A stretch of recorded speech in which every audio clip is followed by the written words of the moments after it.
Donc, je disais que dans cette histoire, pour revenir sur mes propos, et en illustration avec le film que j'avais regardé, c'est que dans la crise de ce prime, avant qu'il n'y ait la crise pour effectivement l'historique ou encore l'historicité de la mise en évidence de l'apologie du Bitcoin ou encore de la blockchain, tout part de là, tout part de 2008. Et depuis 2007, il y a des banquiers ou encore des analystes financiers qui avaient déjà compris qu'on était clairement dans une grosse bulle spéculative et qu'au bout d'un moment, tout allait sauter.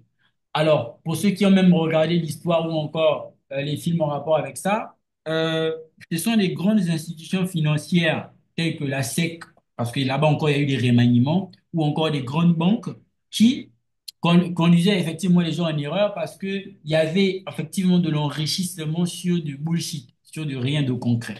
Et pourquoi dans ce genre de situation, il y a toujours peu de personnes qui sont susceptibles, enfin qui sont capables, pas susceptibles, mais capables de voir ce que la grosse majorité ne voit pas? Parce que tout simplement, la grosse majorité est basée sur le gain et pas sur la source même concrète de ce gain-là. Et je pense que beaucoup d'entre vous ici, vous êtes déjà fait arnaquer euh, de cette manière. Et de quelle manière? De la manière suivante, c'est selon laquelle bah, on te dit, OK, vas-y, souscris à X ou Y truc et tu vas avoir des rendements, tu vas avoir des revenus. Alors, on va pas nécessairement t'expliquer pourquoi est-ce que tu as ces gains, mais toi, derrière, tu vois que bon, hier, tu avais 50 $, aujourd'hui, tu en as 500, mais au bout d'un moment, tu arrêtes de te questionner, tu arrêtes de poser des questions. Et donc, le taux de cupidité est en train de prendre de l'ampleur. Et donc, quand je dis taux de cupidité, là, je montre juste ici pour effectivement l'illustration image. Alors que il y a toujours une raison à tout ce qui arrive. Et les personnes qui, généralement, bénéficient d'un mouvement ou non, sont et seront toujours, les personnes qui bénéficient d'un mouvement ou non sont et seront toujours celles-là qui sont capables de garder la tête haute, les esprits calmes, quand, quand tout va mal, enfin, quand tout va bien, et de voir que, il y a quelque chose qui cloche. C'est-à-dire, imagine-toi, tout le monde est en train de dire, ça va monter, ça va monter, ça va monter, et toi, tu es le seul à venir dire, non, ça va chuter. Donc, techniquement, la majorité pense que, comme elle est majoritaire, la minorité ne l'emporte pas, alors qu'on vous dira dans tous les domaines que la qualité est très souvent mieux que la quantité. Par contre, si on a une quantité en qualité, il n'y a pas de souci. Mais toujours prôner la qualité durable, la qualité viable, alors que la quantité, ça fait beaucoup de bruit, mais ça a très souvent du mal à fidéliser. Voilà, c'est comme le marketing de façon générale, c'est comme le mauvais marketing. Le marketing en soi n'est pas mauvais. Maintenant, après, derrière, c'est ce qui est vendu. Est-ce que ça tient la route ou pas? Voilà. Du coup, ça, effectivement, on l'a vu avec la crise de subprime. Et aujourd'hui, dans le marché crypto, je ne dirais pas qu'on est dans une sorte de bulle spéculative. De ce que j'ai pu comprendre, de ma compréhension de la crypto, attendez, de ma modeste compréhension de ce qu'est la blockchain et les crypto-monnaies, le fait que le marché soit juvénile, ça va vite, ça monte, ça regresse. Par contre, les personnes qui viennent dans le marché ont une chose il y a une chose qui va différer d'un individu à un autre dans le marché crypto. Et c'est quoi? Et que ce soit crypto ou encore autre chose. Et cette chose qui va différer, c'est quoi? Cette chose qui va différer, c'est tout simplement l'approche. C'est-à-dire comment est-ce qu'êtes-vous rentré dans le marché? Et je l'avais dit une fois dans une vidéo que si vous êtes rentré par exemple à cause de Shiba Inu, c'est clair que vos investissements seront beaucoup axés sur les mêmes coins. Si vous êtes rentré à cause du Bitcoin, c'est clair que vos investissements seront beaucoup plus axés sur des choses sur des, comment dire, voilà, sur du forçage et autres, forcément, déjà, on n'en parle plus. Forcément, vos investissements seront basés un peu sur ce qui est plus ou moins viable, concret, si on peut le dire ainsi. Bien que quand on voit des histoires comme Terra Luna, on se rend compte qu'en crypto, ce qui est concret peut très vite basculer parce qu'on ne sait jamais, en fait, en réalité, ce qui pourra se passer. Maintenant, nous, en tant qu'investisseurs, on nous dira toujours que la crypto-monnaie, pour investir en crypto, il faut avoir une vision long terme. Sauf que Les investissements qu'on a eu à faire jusqu'ici, et quand je dis on, c'est à la fois nous et pas nous, donc tout le monde. En fait, ce sont des investissements qui doivent être prônés sur le long terme. Le problème, c'est le long terme. Qu'est-ce qu'on appelle long terme? Est-ce que quelqu'un qui a investi depuis 2020, 2020-2021 jusqu'à 2025, est-ce qu'on va nous dire que cette personne n'est pas de long terme? Quelqu'un, il investit en 2020 et nous sommes en 2025. Mine de rien, ça paraît genre banal, ça paraît plutôt bête même, disons ça ainsi.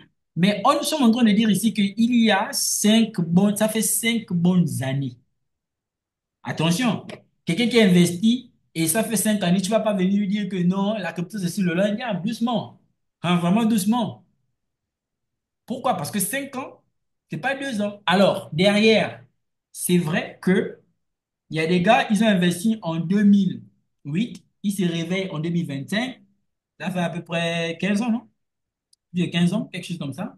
Bon, là encore, on dira que, OK, il y a aussi ce genre de long terme-là. Mais quand même, 5 ans, c'est déjà pas mal. Maintenant, la durée de l'investissement, au final, on se rend compte que c'est pas ce qui va nécessairement impacter. Par contre, c'est la qualité de l'investissement. Il y a des gens qui se sont enrichis, il y a des gens qui vont s'enrichir. Moi-même, bon, ça vient un peu contredire ce que je disais au départ quand je disais que je n'ai pas d'argent. Moi-même, j'ai pu bénéficier effectivement de, disons, de la magie de la crypto. OK, j'ai pas attendu 10 ans, j'ai pas attendu 5 ans. Pourquoi? Parce que il y avait ce qu'on appelle le focus sur les bonnes cryptos. En général, une crypto, on dit qu'elle est bonne quand elle nous donne de l'argent. Mais en vérité, une crypto, elle est bonne quand elle sait où elle va. Et quand elle est dans le concret. Voici pourquoi moi j'ai tendance à dire que les crypto-monnaies comme Casper et compagnie. Si on prend par exemple le cas de ça, Maple. Bon, le MPL, on sait, bon, quand je dis on, naturellement, c'est pas tout le monde. Après, c'est vrai, j'ai parlé sur YouTube et tout, etc. Mais là, je veux plutôt mettre en évidence un point bien, bien important. Quand on prend le cas de Maple, alors, aujourd'hui, quand on arrive sur la charte, OK, enfin, sur les données, donc les métriques, on se rend compte que on a 700%, donc 780% en 2 semaines. Alors, entre-temps, on a les 780% en 2 semaines. Entre-temps, ça n'a pas toujours été comme ça. Et quand je dis que ça n'a pas toujours été comme ça, il y a eu potentiellement une phase où le Maple s'est cassé la face. Mais le plus important, c'est le point d'entrée. Et ça, je dis toujours. Et vous avez bien remarqué que sur 7 jours, on est à 900%. Donc, on est presque à 1000%. Sauf que le plus important, c'est toujours le point d'entrée. Bon, là, actuellement, ça s'évalue à 23 dollars. OK? Moi, je vois aller très bien. Enfin, je, j'ai un target à 65 dollars pour ceux qui ont regardé les analyses dans le canal privé. J'ai un target à 65 dollars. Là, on parle de Maple. Alors, je l'avais vu tomber à 2 dollars, mais j'avais pas la liquidité. Oui. Moi, je l'avais partagé à 4 dollars sur YouTube et je pense à 2-3 dollars dans le canal privé. Donc, quand on prend le cas de Maple, c'est bien. Ça paraît beau en mode, ouais, Maple, mais bon. Maple, oh oui, oui, ça avait partagé Maple. Et puis Maple à 900%. C'est pas ce qui est le plus important. Pourquoi? Parce qu'il faut toujours relativiser. Il faut relativiser dans la mesure où, là, je fais l'apologie de Maple. Après, derrière, tu as un Nobico, par exemple, qui est mort. Voilà. Ça aussi, c'est l'autre partie. Comment ça s'appelle? L'autre côté de la pièce ou le pile ou face, je ne sais pas comment vous expliquer, comment utiliser les expressions en français. Tu as aussi Nobico, c'est un même coin dans lequel, c'est un même coin que j'avais évoqué. Et quand je dis qu'il est mort, bon, c'est pas qu'il est quitté du marché, mais quand je dis mort ici, c'est mort dans le sens. Alors, je vais pas nécessairement faire une étude approfondie sur sa viabilité là tout de suite. Alors, vous me direz, oui, mais c'est un même coin. On sait tous que le même coin, ça peut dégringoler du jour au lendemain. Non, ce que je suis en train de vouloir dire, c'est pas que c'est pas un même coin. Quand tu investis dans Maple, d'accord, c'est pas avec la même rigueur, c'est pas avec la même considération, à le revers de la médaille. C'est pas avec la même considération que tu investis dans un même coin. Parce que Maple, c'est un projet qui dans la real world assets qui m'a l'air un peu plus concret que par exemple le fait de venir investir sur Nobico. Tu vois? Mais c'est juste pour dire que bien que ça ne se prend pas de la même manière que le même coin, c'est pas la même manière que tu investis dans un coin qui est solide, néanmoins, qu'il s'agisse de 2 dollars, 50 dollars, 3 dollars, moi je considère tous les dollars, ça reste de l'argent. Et donc c'est pour vous dire que autant il y a des crypto-monnaies dans lesquelles tu investis, peut-être pas en étant rigoureux sur les critères de sélectivité, et il y a des crypto-monnaies dans lesquelles tu investis en étant rigoureux sur les critères de sélectivité. Toujours est-il que dans 100 cryptos, tu peux pas avoir toutes les 100 cryptos. Si vous êtes dans des canaux où toutes les 100 cryptos ont explosé, je ne dirais pas que c'est impossible, je dirais plutôt qu'ils sont forts. Mais dans la grosse majorité des cas, pour ce qu'est le marché crypto, si tu as 100 cryptos et que toutes les 100 cryptos ont explosé, à défaut, enfin, vraiment, je demande à voir. Donne-moi une minute, s'il te plaît. Je vais mettre ma balle.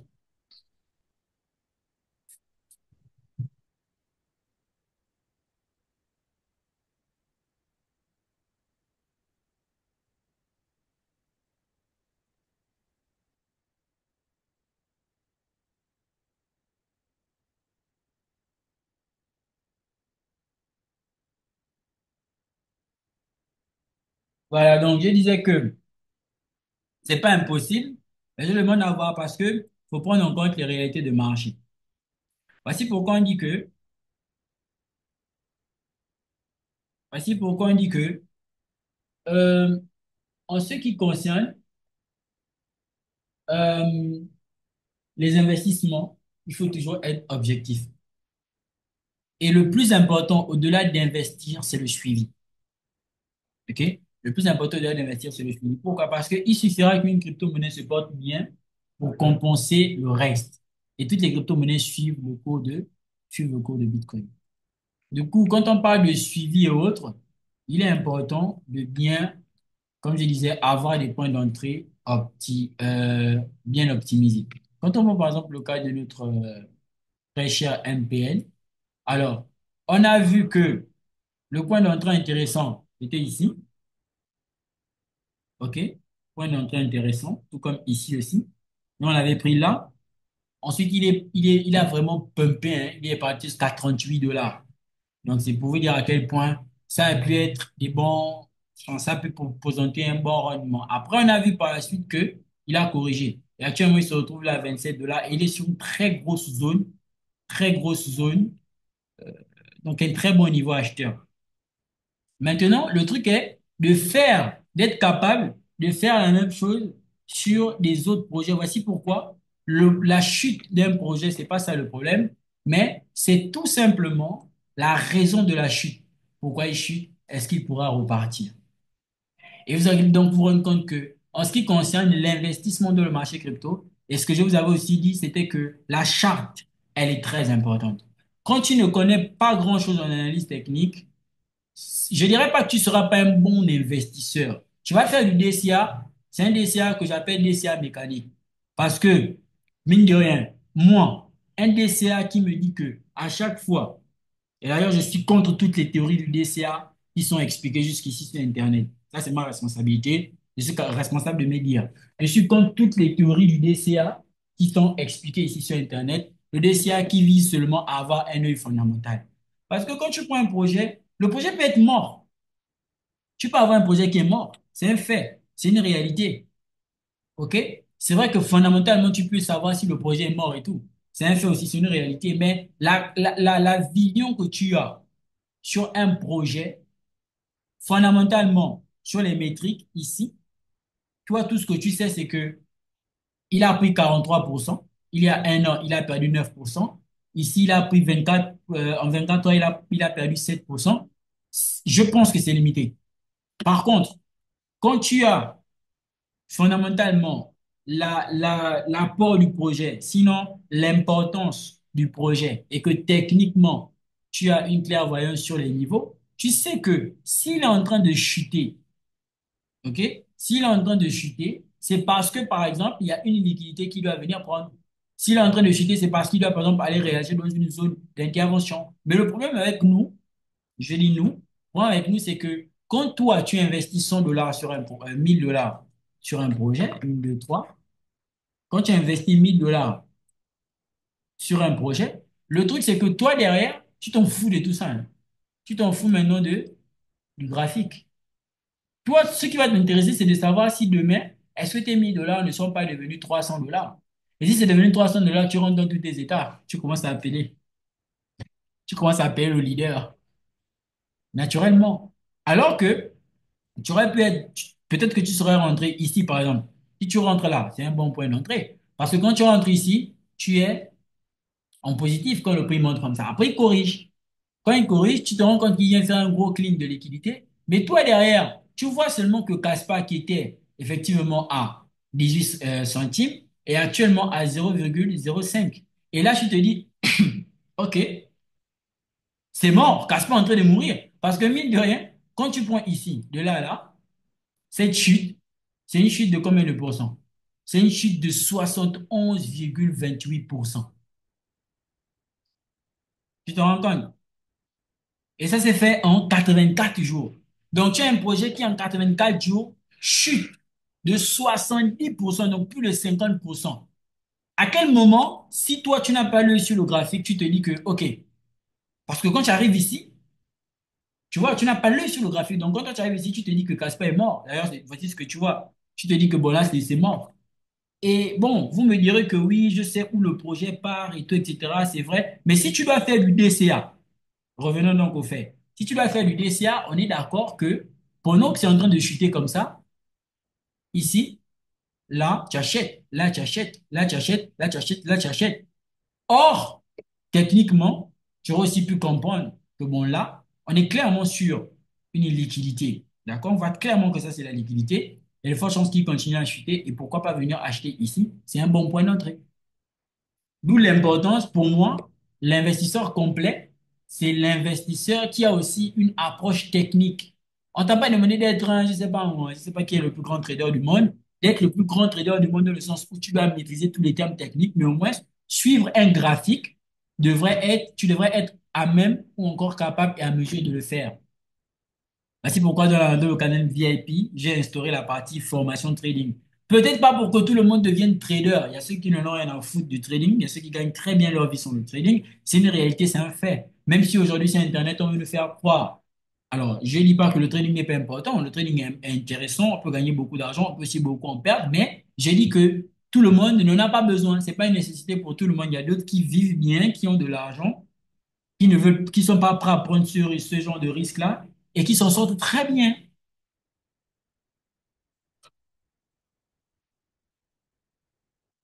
D'accord? C'est un fait. C'est une réalité.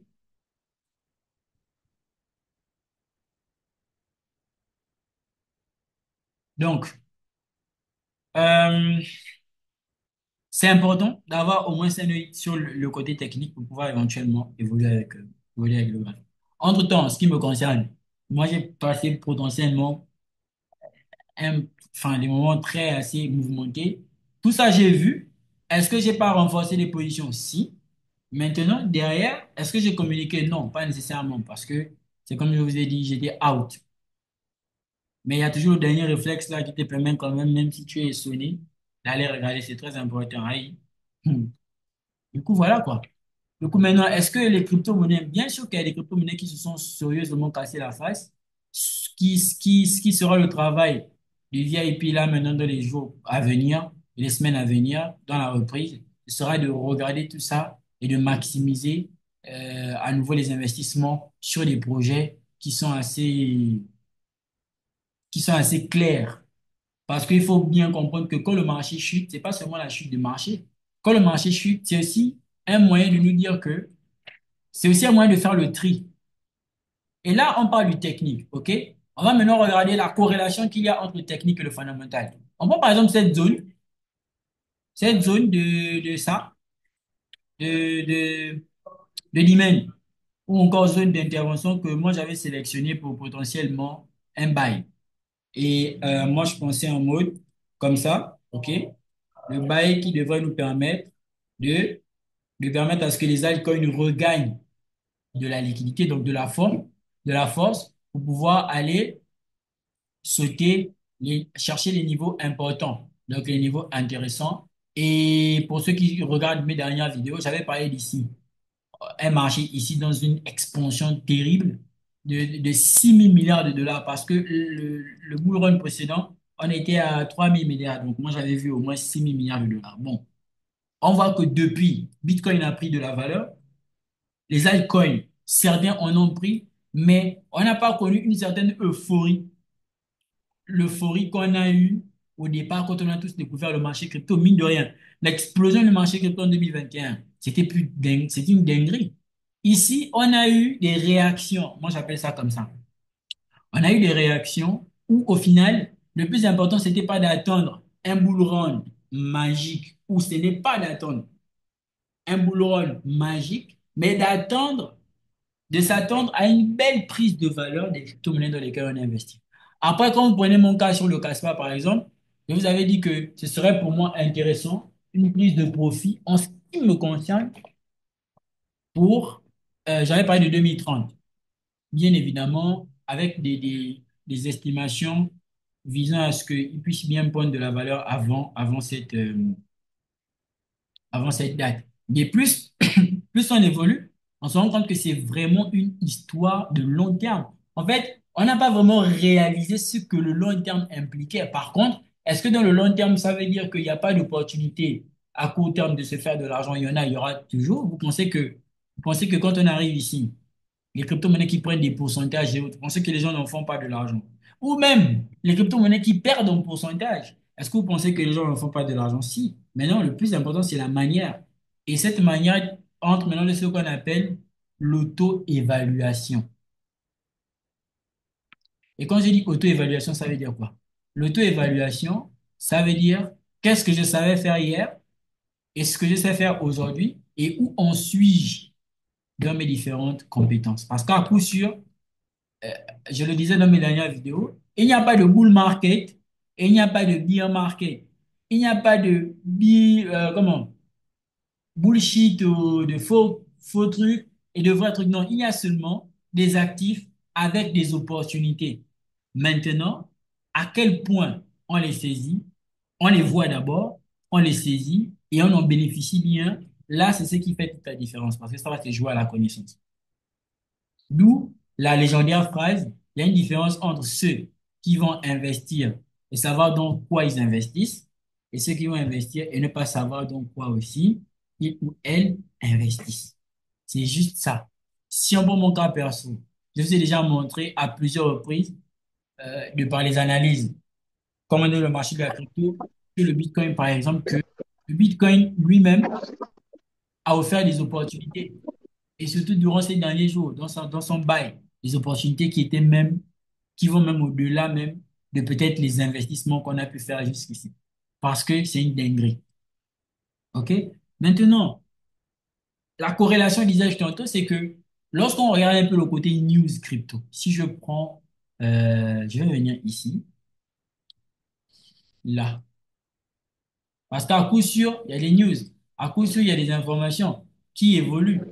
Et c'est bien ce qui va confier la prise de valeur ou non de marché parce qu'on a les institutions. OK, maintenant, ici, on dit que le Sénat s'apprête. Ça, ce sont les informations pertinentes qui viennent dans la semaine. Pour voir aussi le côté fondamental, où est-ce que nous en sommes, parce qu'il n'y a pas que le côté technique.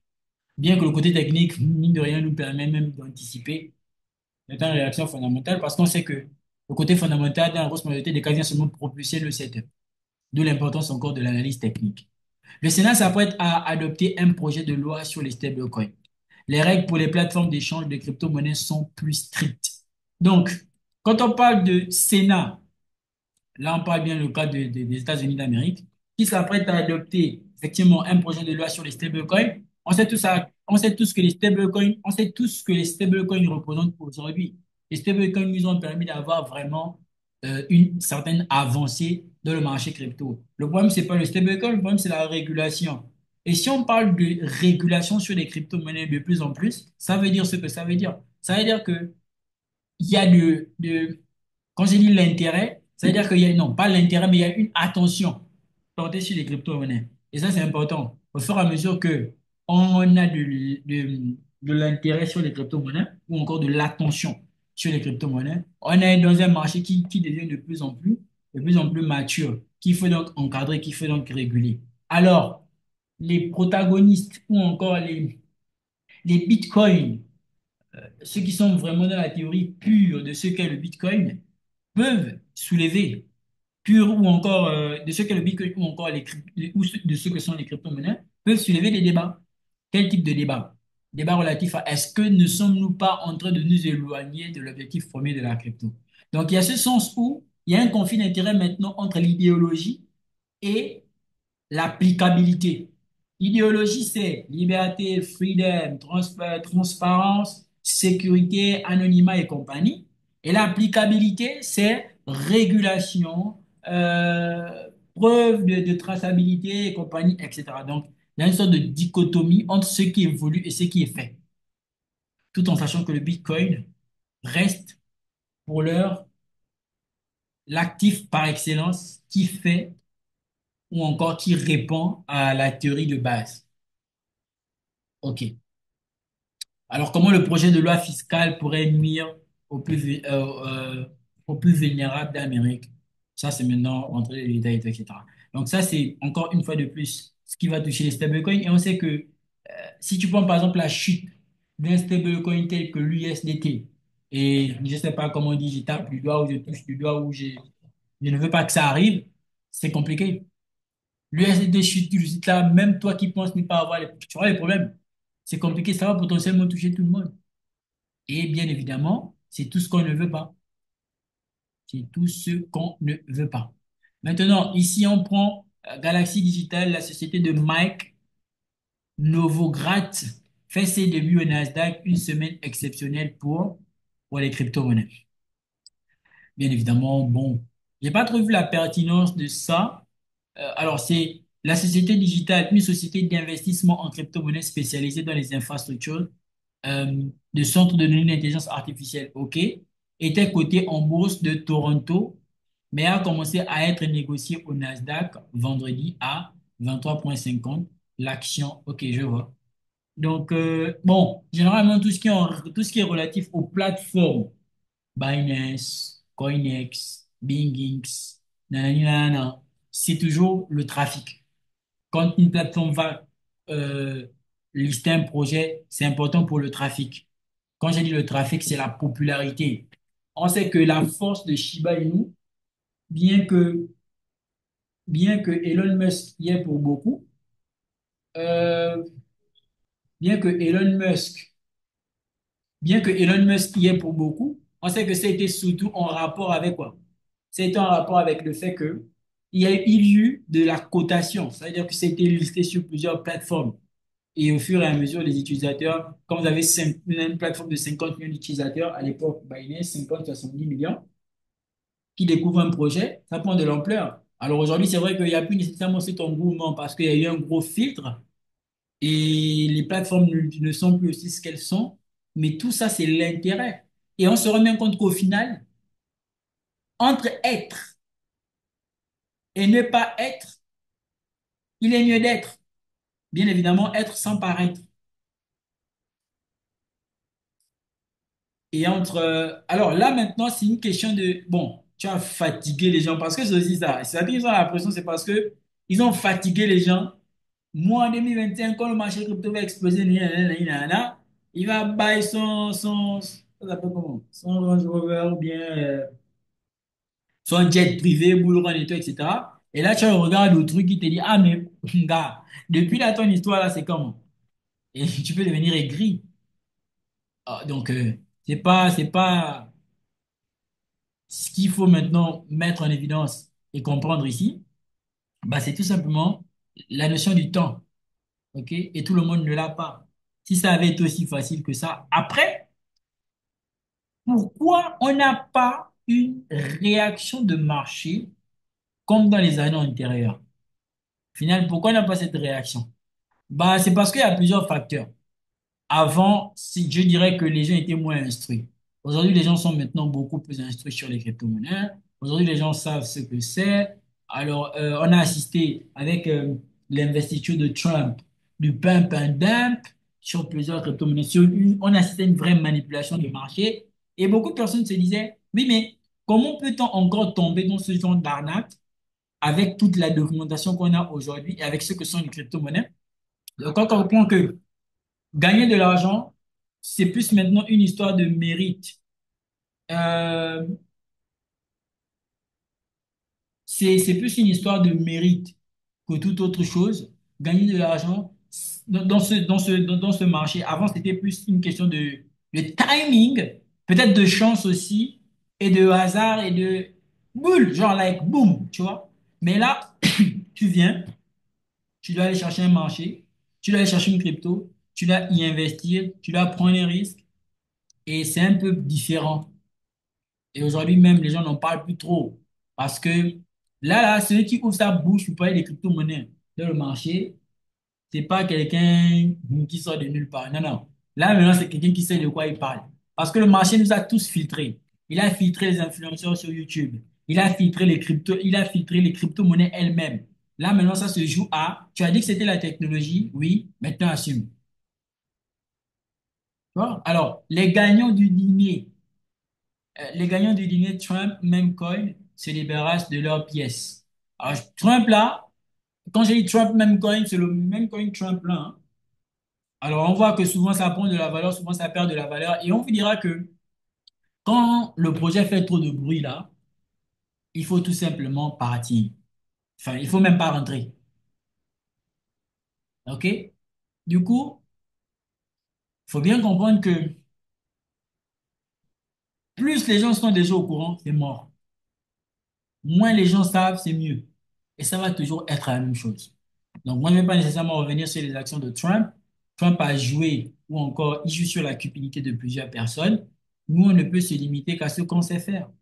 Alors, les rats de la crypto-monnaie sont une nouvelle cible lucrative pour les gangs de rançon de Paris. Alors, il y a eu cet incident qui est arrivé dernièrement sur le fait que il y a effectivement une vidéo qui courait sur Internet.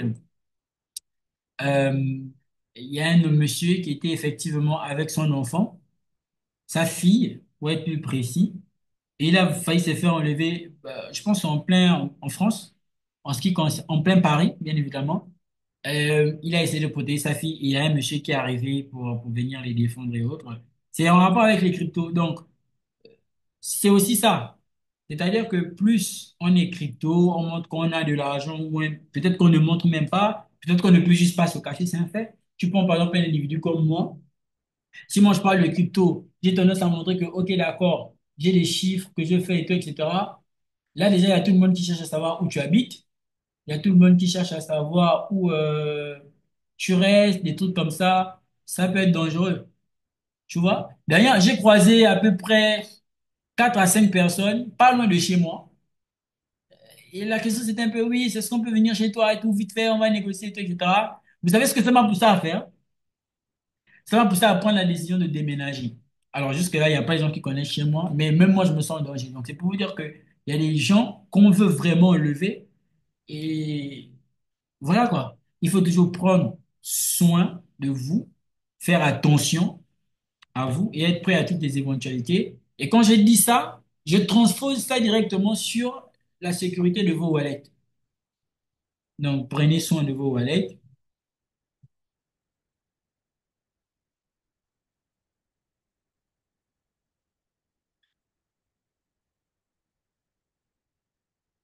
Prenez soin de vos wallets. Dernièrement, moi, j'avais été hacké, non? Vous vous souvenez?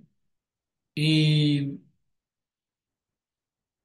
et pourtant, je suis avisé sur les cryptos, je sais comment ça se passe et tout, etc. Mais nul n'est à l'abri. Donc, soyez vraiment fort là sur ça. Et puis, bon, voilà, quoi. Maintenant, on évolue. Crypto News. Alors, moi, ce que j'aime bien, c'est l'intérêt institutionnel, hein. C'est l'intérêt institutionnel. Alors, il y a Ethereum qui a fait une nouvelle mise à jour. Pour ceux qui savent, qui avaient regardé l'une de mes vidéos sur Ethereum où j'avais expliqué effectivement les différentes étapes de mise à jour sur Ethereum, parce qu'il y avait des questions qui se posaient sur la viabilité d'Ethereum. Et on sait que si Ethereum tombe, C'est compliqué parce qu'il y a beaucoup de projets qui y sont directs et indirectement rattachés.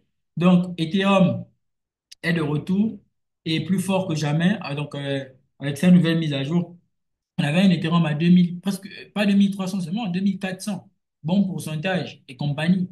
Et c'est intéressant de voir que malgré aussi tout ce qu'on a dit sur Ethereum, que c'est pas viable sur le long terme, bah c'est toujours là, ça innove, ça fait des mises à quand je dis que ça innove, c'est que ça fait des mises à jour et ça va. Donc là, on parle du retour d'Ethereum. Bon, il n'y a rien d'extraordinaire vu que par la même occasion, on pourra aussi dire quoi, retour de Bitcoin. Voilà, on a vu comment c'est descendu. Et là, je parle d'abord des news. Bien évidemment, on va partir sur la partie relative au Bitcoin, donc dans son sens technique, très important. Mise à jour, bon, les cryptos. Alors, ce qu'il faut retenir, déjà là tout de suite, euh, on dit que Ripple règle son litige. Le cas de Ripple règle son litige avec la SEC pour 50 millions de dollars. Alors, on a vu que Ripple a pris beaucoup de pourcents. Il y a des gens qui m'ont dit, a pris beaucoup de valeur. Il y a des gens qui m'ont dit, oui, mais le cas de Ripple, est-ce que tu penses que Ripple pourra aller loin, etc. Bon, moi, je vous ai déjà dit, Ripple, pour moi, c'est comme, c'est un projet de banque. Moi, c'est ce que je pense. Ça, c'est ma pensée. Nul n'est contraint de me suivre. Et je me souviens, j'avais fait une analyse. D'ailleurs, à l'époque, c'était sur le price action. Je n'excluais pas une prise de valeur sur le Ripple. Et j'avais surtout matérialisé que c'était bien. Je pense qu'on avait parlé, c'était avec Nadi, où Nadi nous disait qu'à l'époque, elle avait fait des belles performances grâce au Ripple. Donc, alors, vous avez bien vu ici, on était dans une grosse phase. Regardez, on avait fait une grosse phase de consolidation, puis il a démarré. Il a laissé une belle liquidité. Et ici, on avait fait encore même chose, grosse phase consolidative et on est parti à l'achat. Et on a vu qu'il est parti toucher un niveau intéressant, presque l'ATH, donc 3,40 $. L'ATH, c'est 3,55 $, belle prise de valeur. Mais après, on ne monte pas comme ça, sans réaction, correction. Peut-être pas, pourquoi pas, peut-être, pourquoi pas après pour continuer à monter. Donc, moi, je suis pas, j'ai pas vraiment Ripple j'ai pas Ripple dans mon viseur. Donc, on sait que niveau institution, il y a un gain, il y a un regain pour le Bitcoin. Et quand je dis le Bitcoin, c'est spécifique et en général pour les crypto-monnaies. Voilà. Et en général pour les crypto-monnaies. Et c'est ce qui est vrai. Alors, c'est toujours bien de parler en termes de perspective long terme et c'est surtout bien de parler en termes d'éventualité. Quand je dis en termes d'éventualité, c'est-à-dire, bon, là sur le Bitcoin, à quoi peut-on s'attendre? C'est une question quand même qui m'a l'air intéressante et qui m'a l'air pertinente. Il faut bien comprendre que Bitcoin, prise de valeur ou non de Bitcoin, c'est aussi c'est le marché tout entier qui est concerné. Alors ça, c'est une analyse que j'ai eu à faire quand je ne sais pas. D'ailleurs, je ne savais même pas que je l'avais encore. Bon, ça, c'est pas pour maintenant, hein. Alors, attendez, je vais chercher notre broker. Coinbase. Le problème, c'est que moi, j'utilise. OK. Donc, on voit bien que il est venu réagir dans cette zone pour le moment et il a buy. Mon target sur Bitcoin en question, ce sont les 120 000. Alors, tu as Kiyosaki qui te parle, Kiyosaki et Sisi qui te parle de un Bitcoin à 500 000 dollars. Moi, je ne suis pas dans l'euphorie, hein. Je ne suis pas dans les histoires de oh, oh, oh, oh, ah. Moi, mon Bitcoin, je l'atteins d'abord à 120 000. Ça me parle. Tu vois? Ça me parle. 120 000 dollars bull market, ça me parle. Donc là, on est dans le buy. J'espère que les gens y sont aussi. Dans le buy, comme ça, je vais dire, on est dans le buy comme ça. Déjà, ce qui fait du sens là tout de suite. Regardez bien, moi je lis l'intention des projets. Oui, bien sûr, j'attends toujours à 80%. C'est pourquoi je parle de 120 000. Moi, j'ai dit l'intention de projet. Ici, quand je regarde la dynamique de Bitcoin, comme ça, tel qu'il est en train de faire là, c'est possible qu'il fasse ça et il baille. Tout comme c'est aussi possible qu'il fasse ce qu'il est en train de faire dans cette forme de consolidation et il vienne au moins sauter l'ATH. Ça me parle vraiment. Par contre, ce qui me nerve un peu, c'est le point où il a réagi. C'est vrai, c'était une réaction possible, mais c'est une réaction de liquidité. Et là, je pense, c'est fort probable, c'est aussi probable que ça devienne une très belle zone d'intérêt pour le bull market prochain. Je ne le vois pas, enfin, je pense vraiment que cette liquidité pourrait être prise, peut-être pas tout de suite, mais s'il faut parler en termes de pic qui a été atteint. Ce qui est évident, c'est que lorsque le marché fera des conditions de retournement propres, comme ça a été initié ici, avec des décomptes, avec l'analyse technique, avec tout ce que vous voulez et donc tous les concepts, on va le savoir pour la correction. Parce que même quand il avait corrigé ici, et là encore, c'est l'importance de l'analyse technique, même quand il avait corrigé ici, on avait bien vu. Ici, c'était visible que le marché avait corrigé. Bien qu'il y avait l'euphorie et tout, c'était visible. Donc, je pense aussi humblement que pour le moment, on est bien parti sur l'achat. Après, c'est juste une, deux, trois, quatre, cinq. Pour le moment, c'est juste 5 bougies daily. C'est 3 fois rien sur Bitcoin. Pour un actif aussi volatile que Bitcoin, franchement, ça ne représente rien. Il peut bien te retracer ça comme ça. Après, il baille.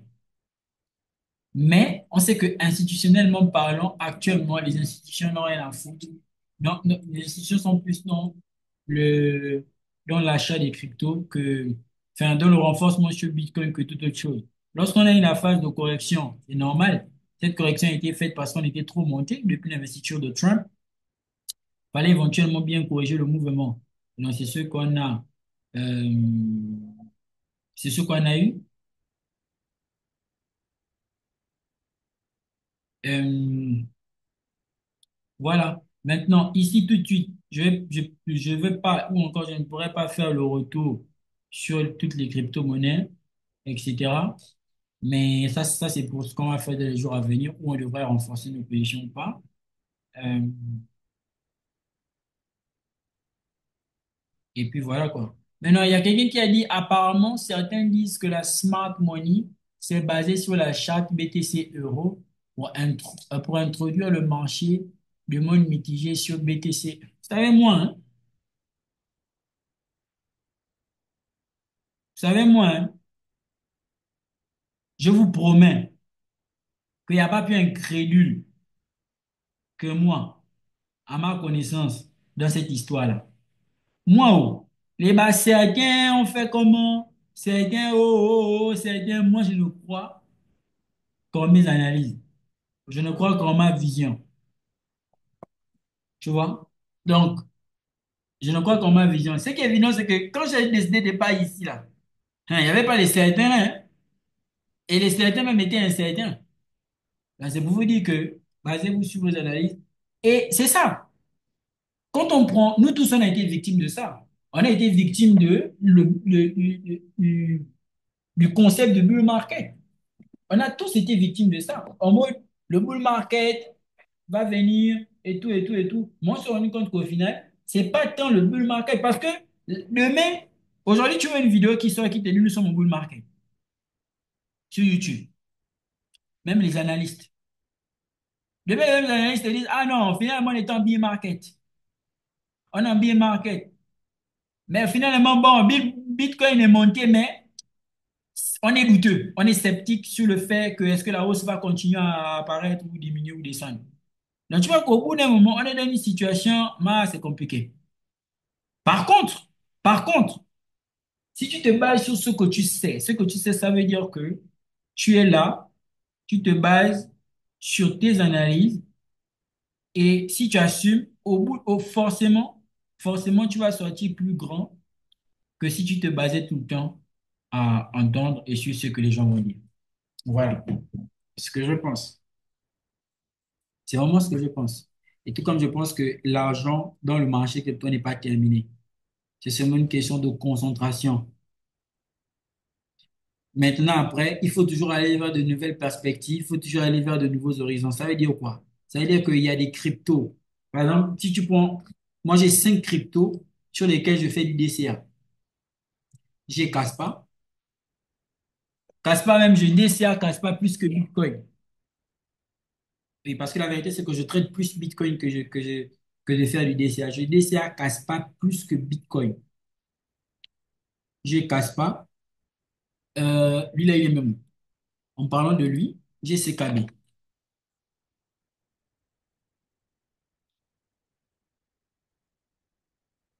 Et le truc aussi, c'est que ça, c'est aussi une vérité, c'est que à chaque fois que le marché corrige, on a tous la même chance, hein. Le marché est en train de corriger, c'est le moment d'acheter, c'est une opportunité. Non pas que ce soit faux. Là, par exemple, quand on prend CKB,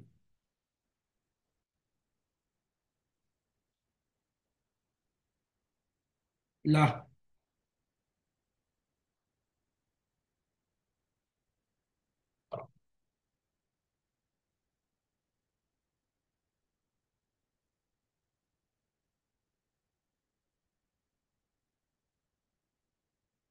il est plus ou moins sur le même schéma. Un, 2. Mais quand il a fait un, si tu es rentré là, voilà ton 2 ici en bas. Donc, le point d'entrée qui est très important.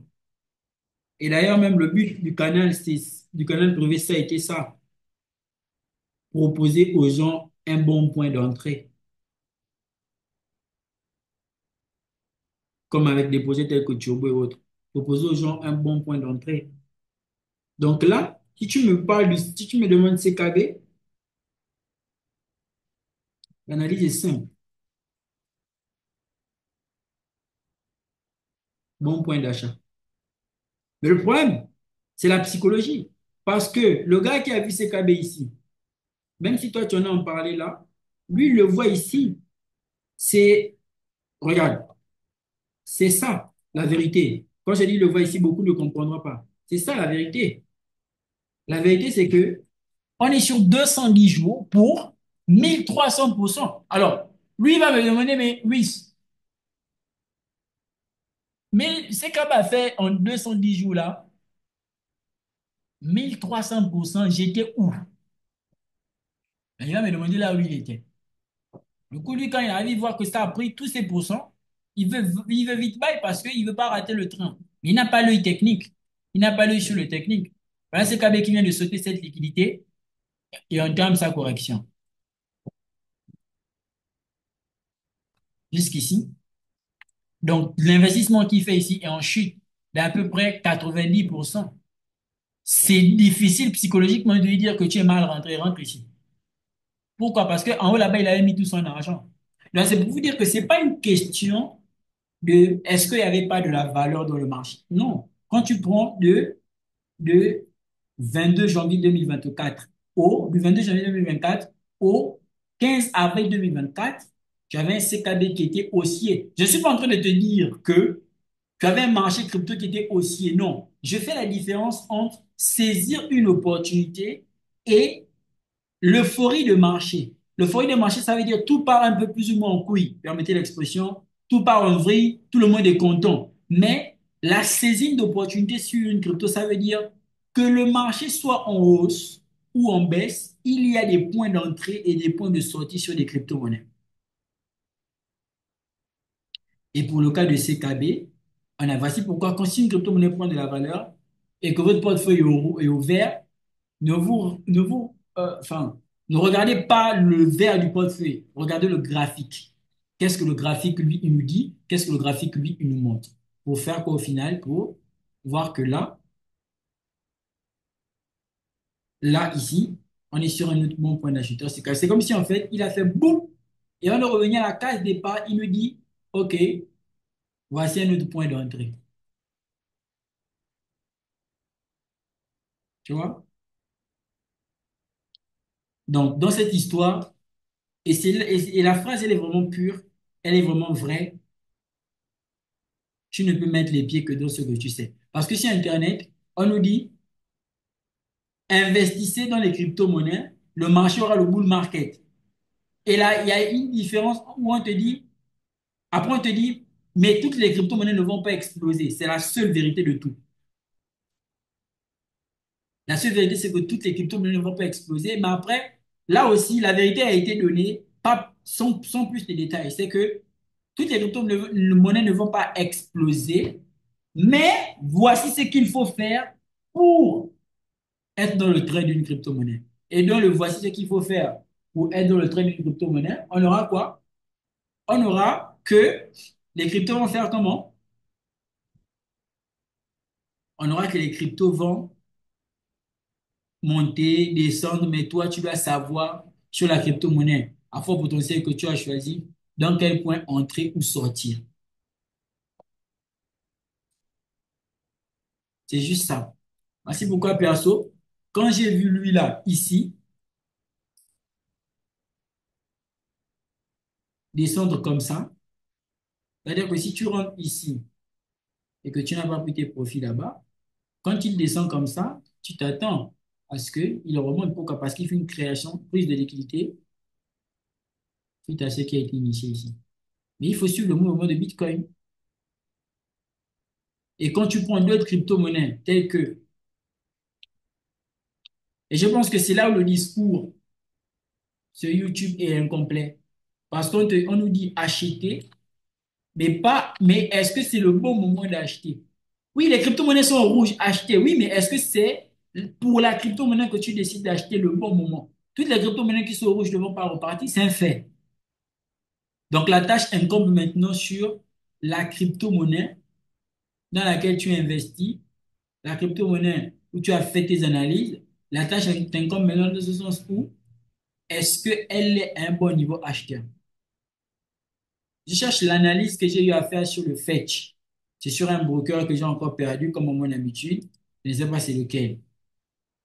Attendez que je retrouve le broker.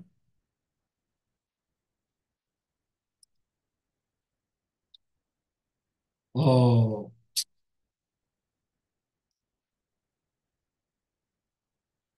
ou bien c'était Fetch USD. J'ai mis USDT. Attendez, je vais essayer USD. Kraken. C'est pas Kraken. Non, c'est pas Kraken. C'est pas Bitsam, je crois pas. Non. C'est pas Gemini. Même pas, sans chance. C'est pas crypto là. C'est pas Binance. Ah, c'est Binance. Hmm. Regardez Fetch. Alors, le premier point d'entrée, c'était ici, où on l'avait pris.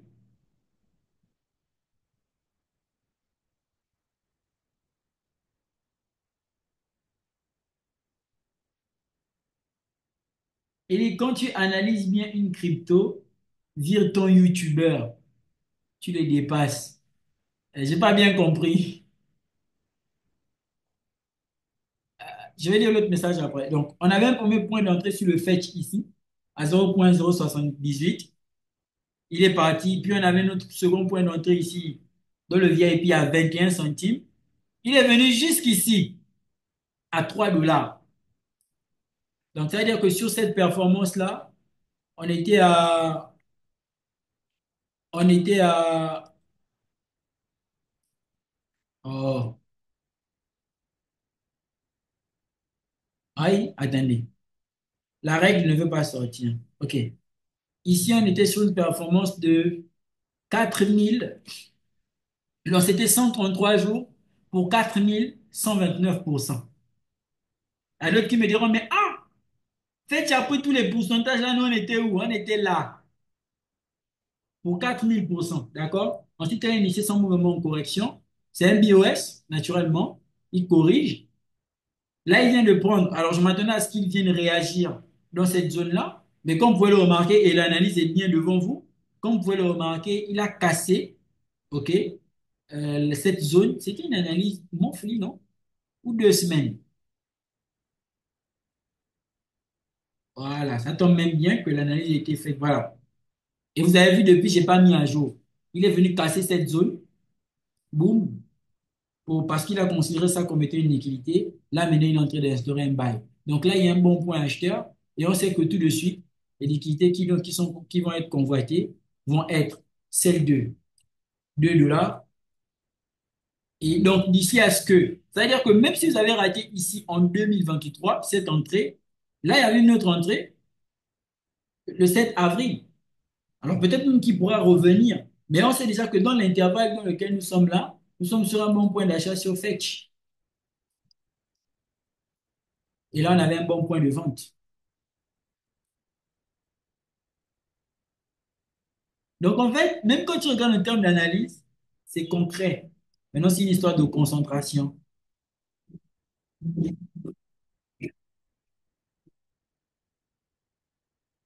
Non, nous sommes dans une phase de concentration. Donc, on a une impulsion. Et vous avez vu que, voici pourquoi j'ai dit, autant prendre les crypto-monnaies dans ce sens-là. Prenons les crypto-monnaies sous la forme de leur charte, comment? Dissocier. Parce qu'on a vu qu'il a fait une réaction, il est venu prendre cette liquidité. Donc, prenons la crypto-monnaie sous la forme de sa charte, dissocier clairement de quoi? Dissocier clairement de l'esprit de global de marché.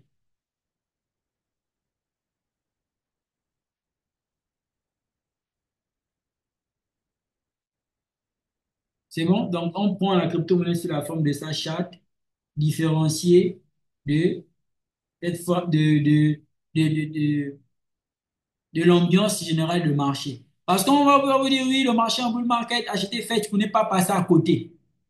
Ça n'a pas de sens.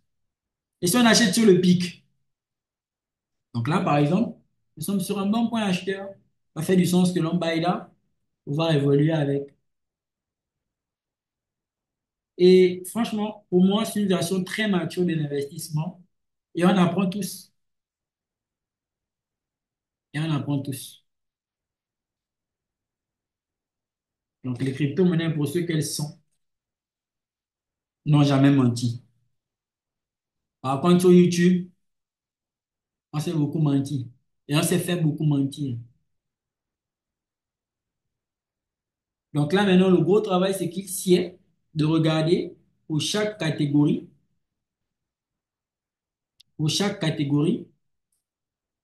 les crypto-monnaies à fort potentiel et leur point d'entrée intéressant.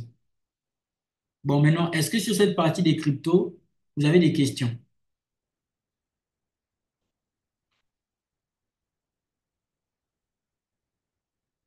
Allô? Et moi, je n'aime pas donner aux gens de l'espoir. C'est vrai que quand on entend mon discours, j'ai un discours serein. Et c'est pas semblant, je suis très serein. Dans mon discours, je suis très serein. Ça redonne de l'espoir à certaines personnes. Mais moi, je ne cherche pas à donner aux gens de l'espoir. Moi, je cherche à donner aux gens la compréhension. Parce que comprendre, parfois, c'est mieux seulement que de croire sans voir. Dans certains cas, et je pense même qu'un croyant même, qui sait pourquoi. Tu sais, il y a une différence entre quelqu'un qui dit il croit en Dieu et quelqu'un qui dit il sait pourquoi il croit en Dieu. Ah, il y a deux cas. Oui, monsieur David. Allô. Oh. Oui, bonsoir Libre, bonsoir tout le monde. Moi, en fait, c'est juste une question, surtout au niveau des cryptos. Mhm. Ma question, elle est de savoir, au vu de tous vos analyses et puis de votre connaissance plus avancée des différents projets et tout ça, et aussi de l'évolution du cycle qui aujourd'hui est devenu plus institutionnel, plus institutionnel qu'on ne le pense. Alors, il y aura-t-il vraiment un bull run ou pas? OK. Vu que vous dites que, bon, là, il n'y a pas de bull run, il n'y a pas de bear market. Dans Mhm. les cycles intérieurs et dans les cycles antérieurs, on a vu que il y a eu des périodes où le marché, réellement, il a réagi favorablement. Et Mhm. puis après, ça a replongé.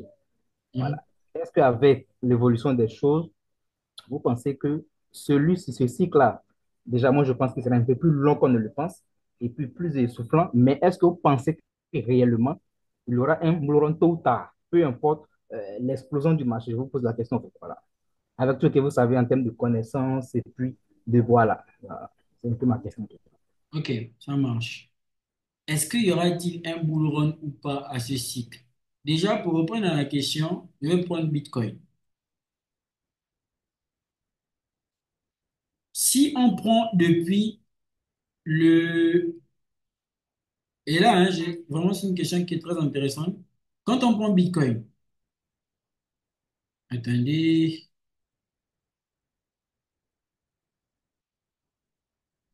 quand on prend Bitcoin depuis je vais prendre là, depuis le 29, depuis le 28 novembre 2022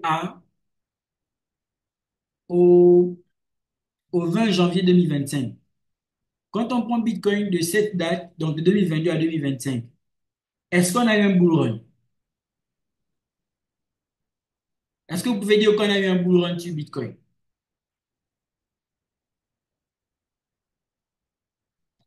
Voilà, la question s'adresse à M. David et aux autres, hein. Donc, vous dites quoi, de Voilà, 2022 à 2025, c'est ça? De 2022 là, ici, à 2025 OK. sur Bitcoin. Est-ce qu'on peut dire qu'on a eu un bull run? Oui, je peux dire qu'il y a eu un bull run. Voilà. Maintenant, quand on prend le Bitcoin de 2022, de 2024 à 2025, donc dans cette phase-là, de août 2024 à janvier 2025, est-ce qu'on peut dire qu'on a eu une phase où Bitcoin a vraiment encore explosé dans son bull run qui a été initié depuis 2022, suite à la correction minime qu'on a eu là? Forcément, vous allez me dire oui. Donc, est-ce qu'on aura une phase de marché, parce que c'est ce qui est le plus important, est-ce qu'on aura une phase où le marché va monter encore de façon importante? En toute franchise, en ce qui me concerne, je pense que oui. Je pense que oui. Et je pense que même cette phase, on l'a eu. On l'a déjà eu. Et l'autre parlait même de première phase. Pour ce faire, je vais revenir sur le graphique de ici. Et l'autre parlait même de première phase, laquelle? Celle-ci. Donc, de, c'était en 2024. De octobre 2024, même pas là-bas, c'était ici. De juillet 2024 à décembre 2024. On a vu que c'est une phase qui n'a même pas duré. De juillet à décembre. On a eu cette phase où, après cette correction, on a eu une belle réaction de marché. C'est ça là qu'ils ont appelé bull run. C'est ça là qu'ils ont appelé première phase de marché crypto. Sauf que le marché, nous, tel qu'on le connaît en termes d'analyse, on sait qu'il ne monte pas de façon indéfinie. Peu importe les périodes, le marché n'est jamais monté de façon indéfinie. Il est monté et il a toujours fait des corrections. Ici, ça a été la même chose. Il est monté, mais on ne s'attendait pas à ce qu'on ait une correction. Ou bien même, quand on dit que le marché peut arriver à 3 000 milliards de dollars, parce que la vérité derrière ça, c'est quoi? C'est que quand on dit à 6 000 milliards de dollars, quand je dis, moi j'attends un marché à 6 000 milliards de dollars, derrière, certains vont dire, OK, oui, lui, il voit un marché à 6 000 milliards de dollars pour l'ATH en termes de bull run, ça veut dire que le marché va faire ça. Alors que non, il va faire quoi? Ça,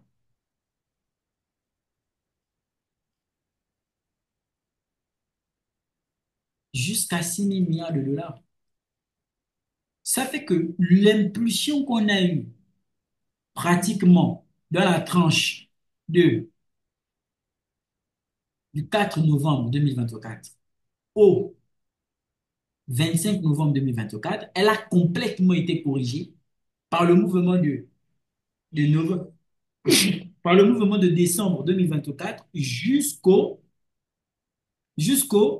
7 avril 2025. Maintenant, on est reparti dans une nouvelle phase où le marché va encore être haussier. Vous allez, ils vont sortir, ils vont vous dire, on est en bull run. Quand le marché va corriger, ils vont dire, on est en bear market. Quand le marché va remonter, ils vont dire, on est en bull run. Donc, à chaque fois que ça monte, on est en bull run. Et à chaque fois que ça chute, on est en bear market. Voici pourquoi je dis, on doit maintenant arrêter de voir le marché dans ce sens de bull run, de bull market, parce que ça conduit nos actions en erreur. On doit voir le marché dans le sens de l'opportunité. Je sais que le target maximal, c'est en haut là-bas. Moi, ce que j'ai à faire, c'est de faire mon DCA conscient. Ça veut dire quoi? Ça veut dire que je vais racheter sur des corrections massives, tout en sachant que le target, c'est celui qui est en haut. Mais est-ce que, si on prend par exemple ici, de ce niveau, à ici, on a fait 40% sur le marché crypto en 56 jours. Si on pousse jusqu'ici, on va faire quoi? 70, on pousse jusqu'ici, 100% sur le marché crypto. Est-ce que ici, on n'est pas dans une phase haussière? Si. Mais est-ce que la crypto-monnaie dans laquelle j'ai investi est montée? Indépendamment de la prise de valeur dans le marché crypto, je dois aussi regarder si est-ce que la crypto dans laquelle j'ai investi est dans une phase acheteuse. Par contre, c'est ce qu'on ne nous dit pas dans les podcasts, c'est ce qu'on ne nous dit pas dans les lives. Et pourtant, c'est ce qui est la vérité. Voici pourquoi on se contredit. Ah, le marché est en train de prendre la valeur, Bitcoin est en train de monter. Qui ici parmi vous n'a pas pensé que, on a tous pensé ça, je pense qu'on a tous pensé ça.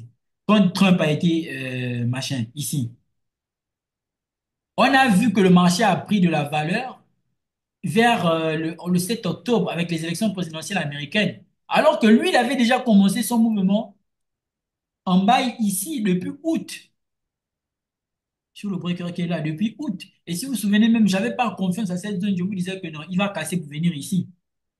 Qu'est-ce qu'il a fait? Il a bail. Il est parti comme ça. Est-ce que vous pensez maintenant que celui qui est rentré ici, une autre question encore d'analyse, est-ce que vous pensez que celui qui est rentré ici, lorsque le marché fait cette correction, est-ce que vous pensez que lui considère qu'il est en bear market? Non. Lui ne considère pas qu'il est en bear market parce que sur son bail, ici, sur son bail, il sait qu'il a affaire à quoi? À une correction. Sur son bail, il sait que ça, c'est juste une correction. Et quand je dis sur son bail, c'est aussi bien en futur qu'en spot. Il sait que ça, c'est juste une correction.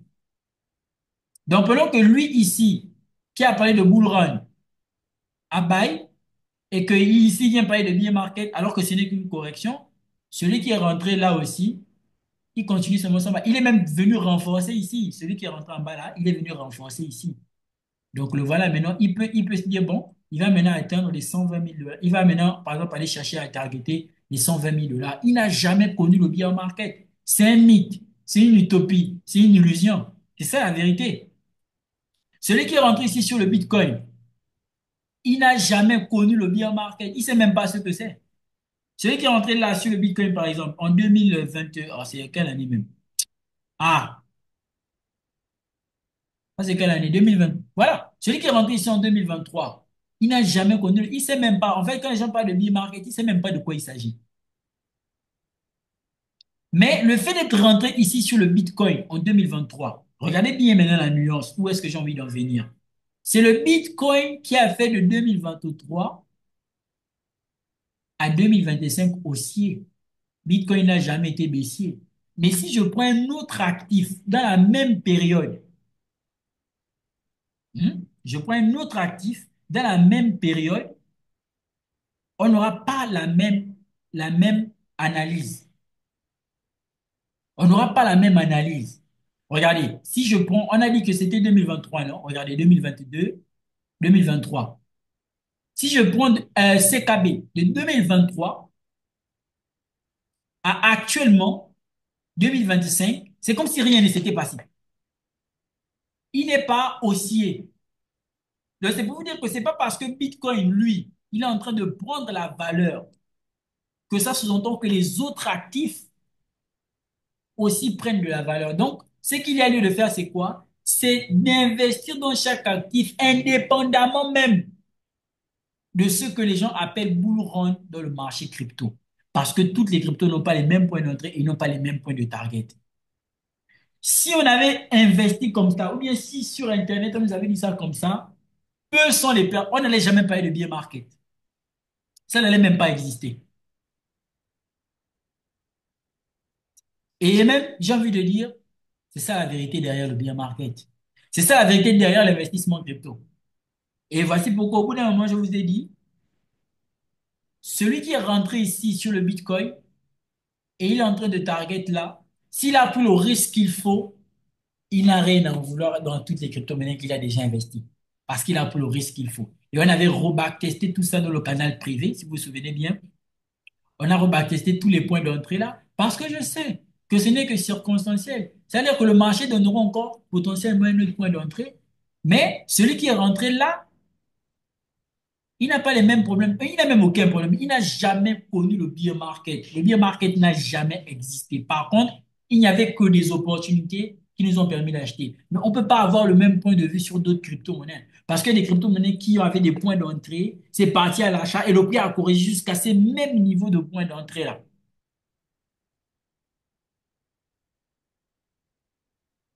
Et ça fait mal. Voilà, par contre, les altcoins ont pris cher entre août et janvier, de nouvelles opportunités. Voilà, donc c'était de nouvelles opportunités d'entrée, mais Bitcoin imperturbable. Donc, quand on voit que Bitcoin ici, quand on voit que Bitcoin ici était à 103 000 dollars, et boum, il est repassé à. Parce que sur le graphique, on va nous montrer que c'est rouge, il a perdu 7%, 10%, etc. C'est ce qu'on voit. Mais quand on vient sur le graphique, on a un Bitcoin qui était à 100, quoi, 109 000 dollars et il a chuté jusqu'à 74 000 dollars. Nous, on voit que c'est le bear market. On voit que Bitcoin est en train de chuter, c'est la mort, c'est la Marguerite. Alors que ça ne veut même rien dire. Ça ne représente rien. Ce n'est qu'une correction minime suite au mouvement acheteur qu'il doit avoir. C'est pourquoi j'avais dit que le bail, là, ce n'était pas qu'un bail. En fait, le bail, là, et là encore, il y a ce que j'appelais la relativité de, de la prise d'opportunité, de la prise de décision de l'opportunité. C'est-à-dire que, on admet, on n'est pas rentré depuis ici, en futur ou bien encore en spot, OK? Le problème, souvent, c'est pas de rentrer au début, mais c'est de bien exploiter l'opportunité. Celui qui rentre ici sur le Bitcoin avec un lot de 0,1, je dis ça comme ça, OK? Et jusqu'ici, il n'a pas TP, il est toujours, donc c'est ouvert. Je dis quelque chose, une mise de 500 dollars. Bon, on va dire, bon, il a peut-être eu 3000 dollars, enfin, bon, pas 3000 dollars, c'est abusé. C'est trop minime. Il a peut-être eu 50 000 dollars, on va dire 50 000 dollars. C'est beau, c'est bien.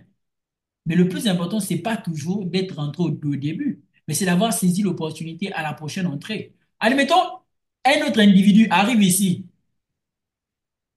il rentre avec un lot de 10. Le rapport de force n'est pas le même.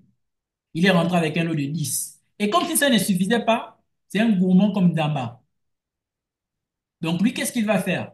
Il va se dire, OK, je n'étais pas là-bas au départ, mais j'ai eu une entrée, deux entrées, trois entrées, quatre entrées, cinq entrées ici, six, sept, boum. Sept entrées, le de 10, le de 5, le de 3, le de 2, le de machin. Il n'a rien à envier à ce. En fait, c'est ça la vérité. Il n'a rien à envier en celui qui est, à celui qui est rentré ici en 2023. Pas nécessairement. Pourquoi? Il n'a pas nécessairement quelque chose à envier. Pourquoi? Parce qu'il a saisi l'opportunité comme il fallait. Et bien évidemment, comme tout n'est pas une question de comparaison, le plus important, c'est d'y être. Et donc, j'insistais sur le fait que la simple entrée là, ici, de là à ici, OK, ça, ça, ça, ça ne fait pas que changer nos vies. Ça garantit l'avenir de plusieurs générations. Mais le simple bail là, ça veut dire une bougie, deux bougies, trois bougies, quatre bougies, cinq bougies. Ces cinq bougies ont été suffisantes pour changer une vie dans le trading. Une vie.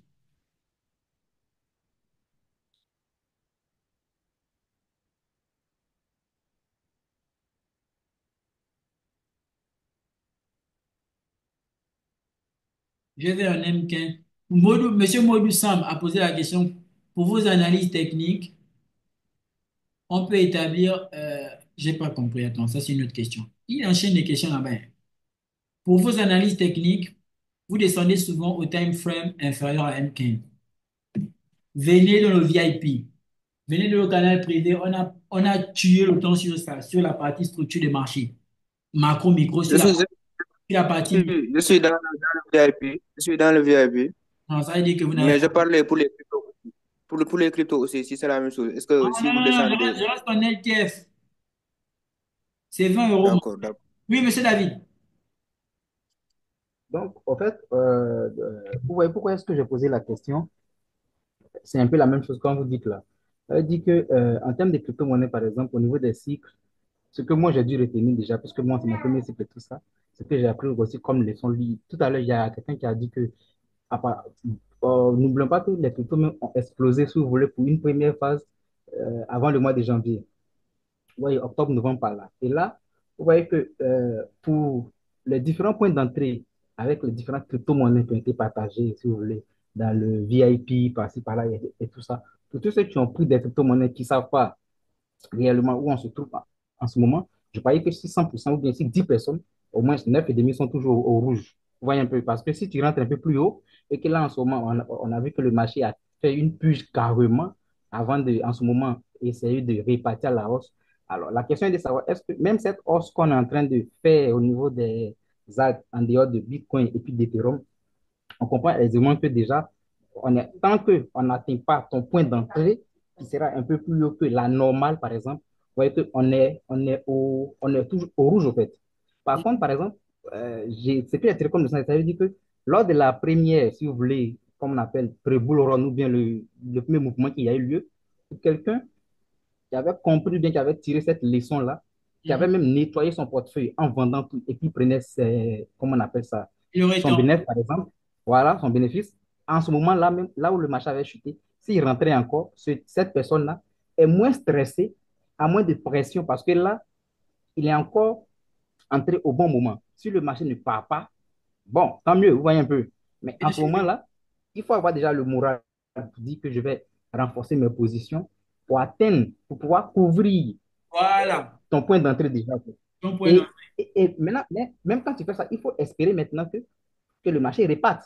Bon, là où nous sommes là, si de là, on commence à replonger, c'est bon, comme souvent vous avez l'habitude de le dire, c'est le gaz, quoi, vous voyez un peu. Guys, C'est vraiment, voilà, c'est la folie maintenant, vous voyez.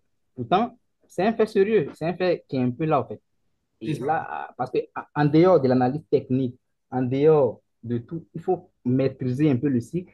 Il faut savoir pourquoi est-ce que nous sommes là. Comme vous dites là, s'il n'y a pas de boule, il n'y a pas de billets, il faut pouvoir entrer au bon moment, prendre euh, ses profits et puis quitter le marché. Moi, je connais quelqu'un qui est aux États-Unis qui a carrément encaissé des millions et puis il est quitté, au fait. Tu vois? Mhm. Mais c'est quelqu'un qui est rentré au bon moment, par exemple. Là, en ce moment, il n'y a plus de pression psychologiquement pour savoir nous sommes où, au boule, pas au boule et tout ça, en fait. Bien sûr. Voilà, c'était un peu juste pour arrêter voilà, par rapport à ce que vous avez dit, au fait. Donc là, en ce moment-là, c'est, voilà, il faut Et même là pouvoir encore, tenir le coup et et même gagner là les encore, chapitres. Voilà, et voilà. même là encore pour les personnes qui vont effectivement rentrer en position avec les nouveaux points d'entrée intéressants pour combler les premières positions, il faut qu'elles aient déjà le capital. C'est la partie là. Parce que souvent, tu veux même rentrer en position parce que tu comprends effectivement que, bon, ok, c'est intéressant, mais à mon réalise, il n'y a plus l'argent. Le jam est fini. C'est là où c'est compliqué. Mais on est de plus en plus maintenant, comment? Avisé et aguerri. Euh,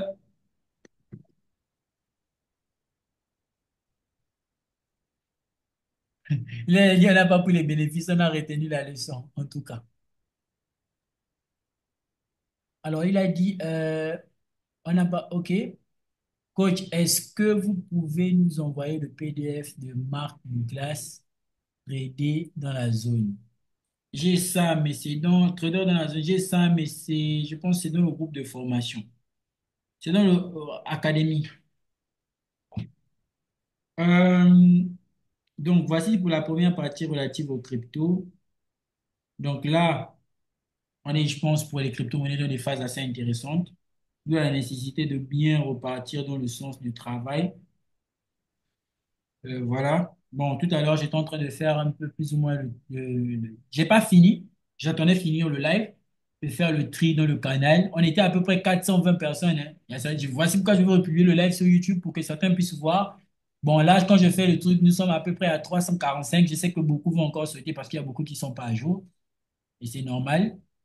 Parce que souvent, quand tu fais silence, les gens pensent qu'il n'y a rien derrière qui ne se passe, alors que non. OK. Donc, est-ce qu'il y a encore une question pour ça?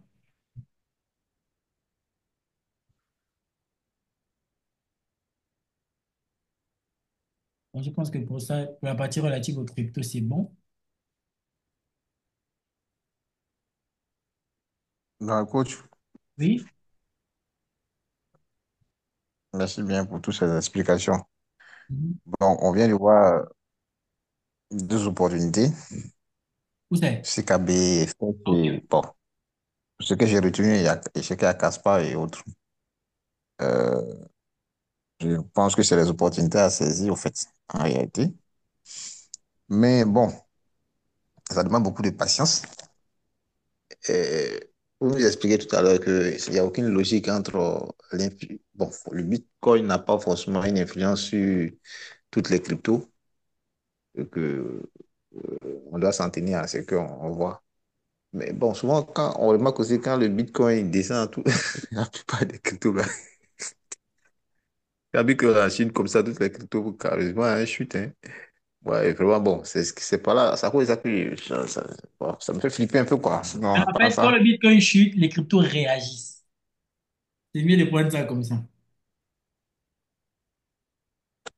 oh, non, Ouais. souvent, c'est C'est flippant, vrai que quoi. ça fait flipper si on n'a pas un œil sur le côté technique. Parce que la crypto-monnaie qui chute là, elle bénéficie aussi souvent peut-être de la chute de Bitcoin pour aller chercher une liquidité, pour aller chercher un niveau d'intervention important.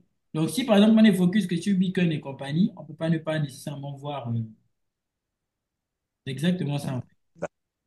D'accord, merci bien. Ok.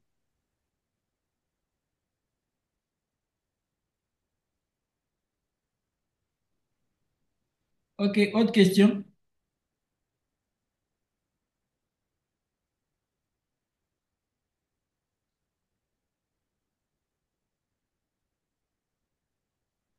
Allô? Que Coach? vous n'avez pas de crypto à nous donner? Allô? Et allô?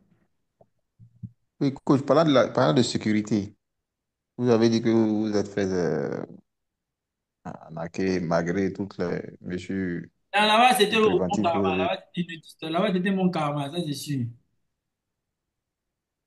D'accord. Sinon, je pense que Binance est sécurisé quand même, hein? Non, non, Binance, ça va. Sauf si il y a des La seule chose que vous devez craindre sur Binance, c'est que Binance meurt. Sinon, si c'est niveau sécurité, là, ils mettent trop l'argent. Plus de 1 milliard sur leur sécurité. 1 milliard de dollars, même pas de francs. Mais qu'est-ce qui pourrait faire mourir Binance? Hmm, plus ou moins ce qui a fait mourir FTX, Hmm, encore toute autre plateforme. hmm. Mais quand même, il ne faut pas miser sur la mort de Binance. Combien de gens ont misé sur la mort de Binance Covid? Binance, c'est le mort avec ça va. Par contre, ne mettez pas tout sur Binance. Moi, actuellement, j'ai deux trucs que j'utilise, c'est trois. Binance, BingX, CoinEx. En tout cas, ils ne m'ont jamais dessus.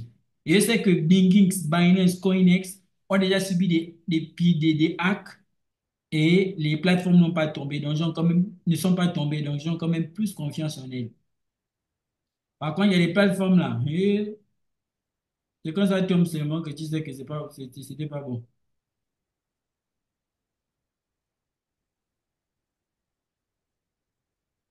Racing. Allô? C'est bon? Oui, mais le portefeuille payeur, comment vous voyez ça? Le portefeuille? Payeur. PE. C'est quel portefeuille Ah, je PE? parle. Il dit payeur, payeur. PE. J'utilise pas ça. Oh. Je sais pas. Je sais pas où.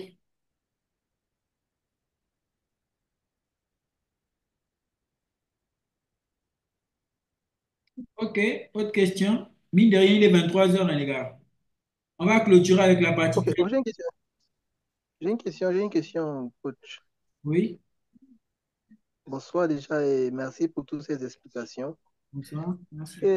J'aimerais savoir, est-ce que est-ce que c'est plus utile de se concentrer sur deux à trois projets plutôt, ou de se, je sais pas, ou de diversifier?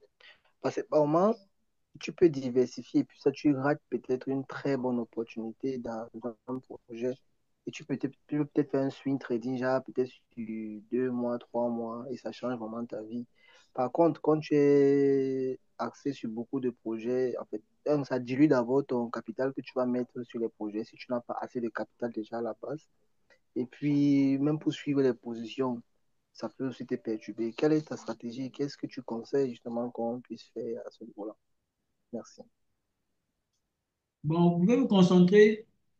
On a beaucoup, par exemple, de projets dans lesquels on investit, mais par exemple, pour ma part, je fais du DCA, pas sur tous les projets. C'est comme je vous ai dit, j'en avais 5 maximum. Donc, vous pouvez vous concentrer sur ces projets où vous allez faire du DCA. Tout comme, par exemple, moi, je suis focus sur le Bitcoin pour le buy en futur, mais tu ne me verras pas en buy en futur sur un autre projet. Il n'y a que Bitcoin parce que j'ai compris que c'est la base, en fait. Du coup, je vous suggère tout simplement de partir dans cette lancée-là, mais après, il faut maintenant que vous acceptez ce que ça implique. Parce que si vous vous concentrez que sur 3 projets, si les 3 projets meurent aussi, il faut accepter la mort là et puis continuer. C'est ça le danger. Mais sinon, en termes de concentration et de suivi, avoir 3 projets, c'est pas mauvais.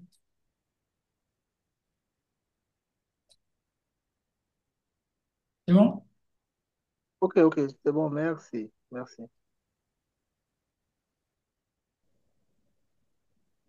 OK. Donc, je vais couper l'enregistrement sur la crypto.